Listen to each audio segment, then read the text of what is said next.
Baik, Assalamualaikum warahmatullahi wabarakatuh.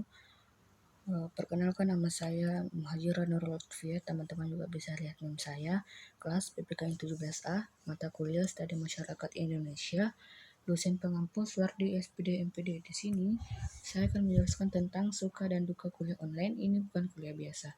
Pandemi COVID-19 ini mempengaruhi hampir seluruh aspek kehidupan. Ekonomi terpuruk karena tidak sesuai sektor bekerja dengan maksimal.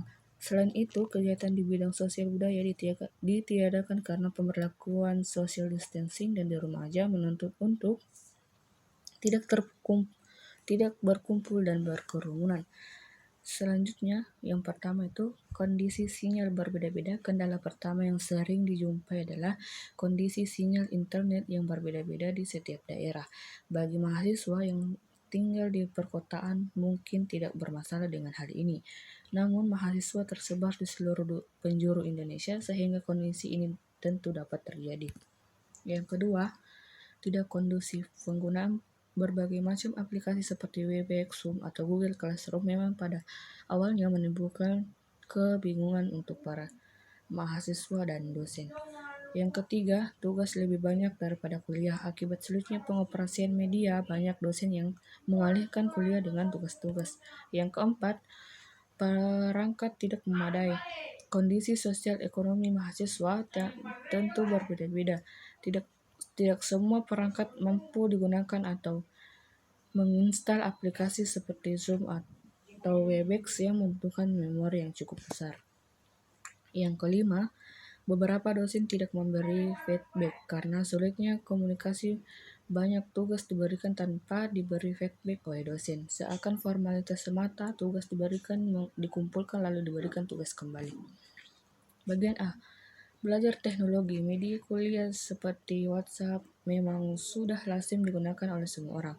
Namun lain halnya dengan Zoom, Webex, atau Google Classroom yang jarang digunakan karena masih mengandalkan pertemuan tatap muka.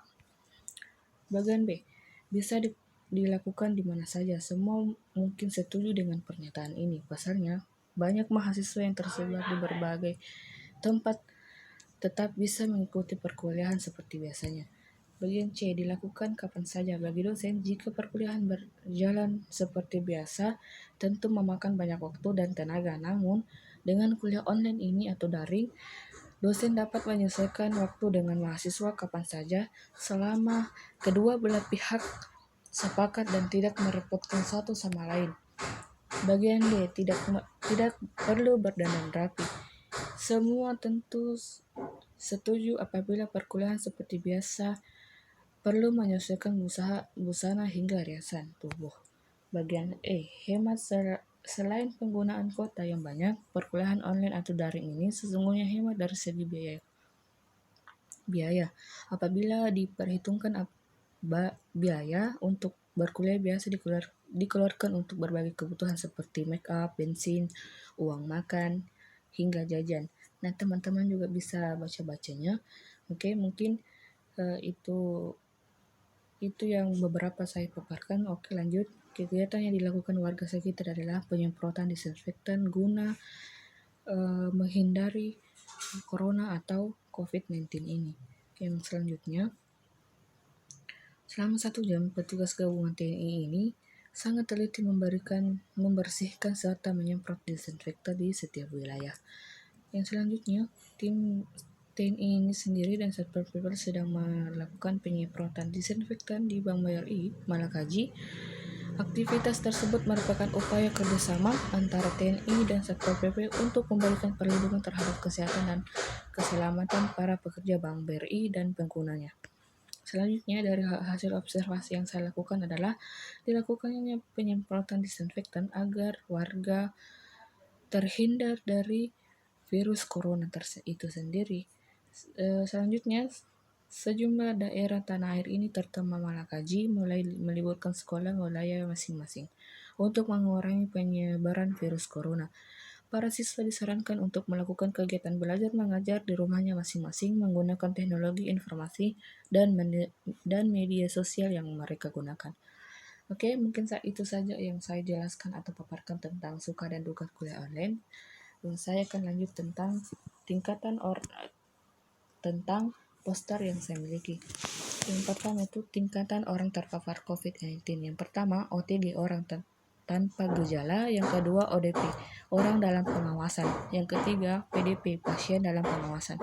OTG itu sendiri tidak memiliki gejala. Yang kedua memiliki kontak erat dalam radius 1 meter dengan orang yang positif COVID-19. ODP itu sendiri yang pertama mengalami demam 38 derajat Celcius, batuk, pilek, dan sakit tenggorokan.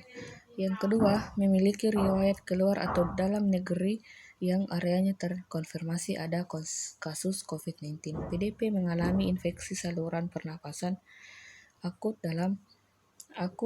demam 38 derajat Celcius, batuk, pilek, dan sakit tenggorokan. PDP ini sendiri hampir sama yang kedua dengan ODP. Nah, baik selanjutnya itu beberapa kasus positif memiliki gejala yang sangat ringan atau sama sekali tidak bergejala. Apa saja yang dilakukan yaitu yang pertama don't panic, don't worry. Yang kedua pakai masker. Yang ketiga cuci tangan dengan sabun dan air mengalir.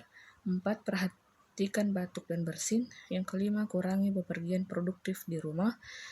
Yang terakhir, makanan seimbang dan tetap terhidrasi. Oke, baik teman-teman, mungkin itu saja yang sempat saya paparkan. Terima kasih banyak atas perhatian kalian. Kurang lebihnya mohon maaf apabila kata-kata saya ada yang salah atau berisik di sini. Terima kasih. Assalamualaikum warahmatullahi wabarakatuh.